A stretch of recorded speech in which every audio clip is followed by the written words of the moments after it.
Šolski učiteljski timi načrtujejo in izvajajo praktični pouk na podlagi opredeljenih učnih izzidov.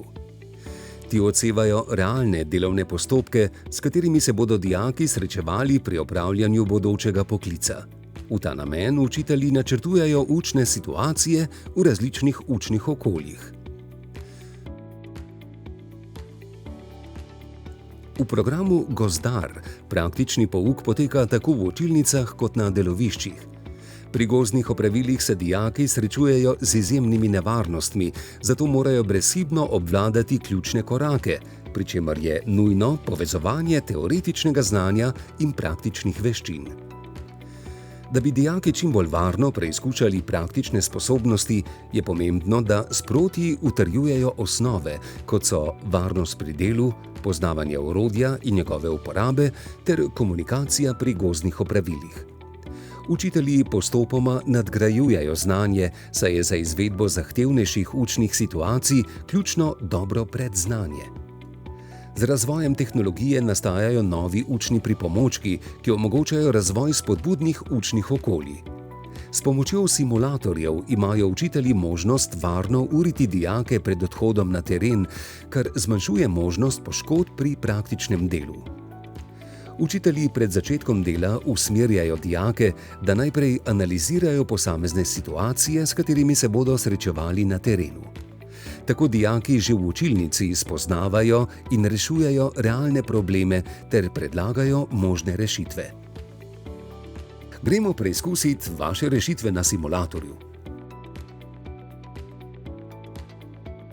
Dijaki preizkušajo svoje rešitve na simulatorju. Pri učnem procesu učitelji spremljajo dijake ter spodbujajo doseganje najvišjih možnih standardov.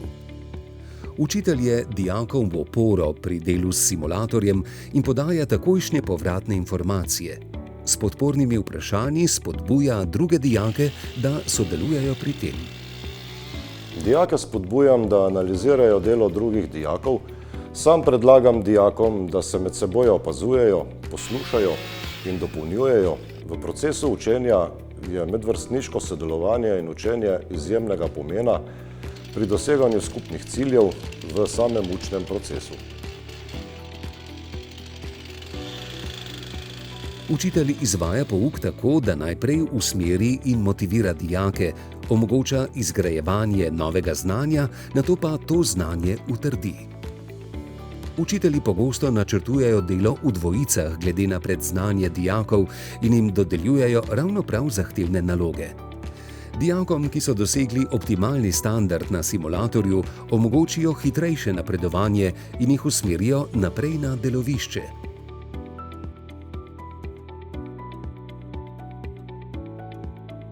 Izkustveno učenje je bistvenega pomena pri usposabljanju gozdarjev, zato dijaki tudi na delovišču rešujejo različno zahtevne realne naloge. To pa ni tako, kakor v učilnici. To ni nič takega. Zdaj pa gre za res. Potek učnega procesa na delovišču je podoben kot v učilnici in na simulatorju. Dijaki analizirajo novo učno situacijo in pred izvedbo načrtujejo najbolj varen postopek prežagovanja. Dijaki so več kot le poslušalci in opazovalci.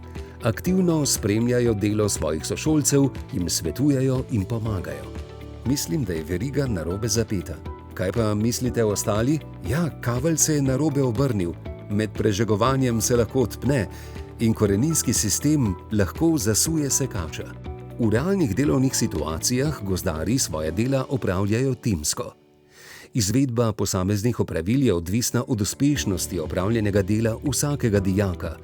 Zato je pomembno, da učitelji krepijo kakovostne odnose, komunikacijo in timsko sodelovanje med dijaki.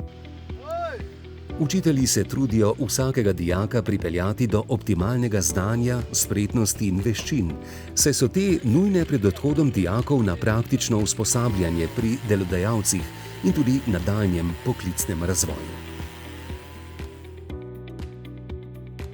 Dijaki imajo možnost svoja znanja nadgrajevati tudi v okviru modulov odprtega kurikula. Za dobro usposobljenost za delo v gozdu je nujno spremljanje strokovnih novosti, ki jih vsega le še Postojna vsako leto vključujemo v svoje delo. Pri tem sodelujemo tudi z delodajalci in skupaj načrtujemo potrebna znanja, spretnosti in veščine, ki jih dijakom ponujamo v okviru odprtega kurikula. V dogovoru z učitelji so dijaki lahko odločajo za posamezen modul glede na lastne interese. V tekočem šolskem letu so zbirali med arboristiko, žičničarstvom, gradnjo malih lesenih objektov in strojno sečnjo.